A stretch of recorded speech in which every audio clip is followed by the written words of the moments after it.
నందమూరి కళ్యాణ్ రామ్ హీరోగా, Nivetha Thomas, Shalini Pandey heroines గా నటించిన చిత్రం 118. ప్రముఖ సినిమాటోగ్రఫీ కేవి గుహన్ ఈ చిత్రం ద్వారా దర్శకుడిగా పరిచయం కాగా, ఈస్ట్ కోస్ట్ ప్రొడక్షన్స్ బ్యానర్ పై మహేష్ కోనేరు ఈ చిత్రాన్ని నిర్మించారు. సస్పెన్స్ థ్రిల్లర్ గా శుక్రవారం రిలీజ్ అయిన ఈ సినిమా మిక్స్డ్ టాక్ తెచ్చుకుంది.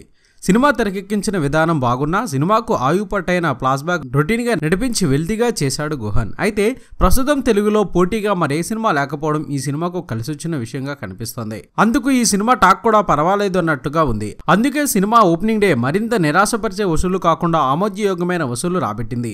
ఏపీ, తెలంగాణ ఏరియాలో దిల్ రాజు ఈ సినిమాను కొన్నాడు. 11 కోట్ల ప్రీ రిలీజ్ బిజినెస్ తో వచ్చిన ఈ చిత్రం ఏపీ, తెలంగాణ వరకు 6 కోట్ల వరకు చాలా బిజినెస్ చేసిందట. అయితే మొదటి రోజు 2 తెలుగు రాష్ట్రాల్లో 118 కోటి 40 లక్షల వరకు వసూలు చేసింది. కళ్యాణ్ రామ్ ముందు నుంచి ఈ సినిమాపై కాన్ఫిడెంట్ గా ఉన్నాడు. ఇక రెండవ రోజు వచ్చేసరికి ఈ సినిమా కలెక్షన్ నెమ్మదిగా పెరుగుతున్నాయే చెప్పాలి. ఎందుకంటే వేరే సినిమాలు లేకపోవడంతో ఉన్న సినిమాలో ఈ సినిమా చూసేందుకు ప్రేక్షకులు మొగ్గు చూపుతున్నారు.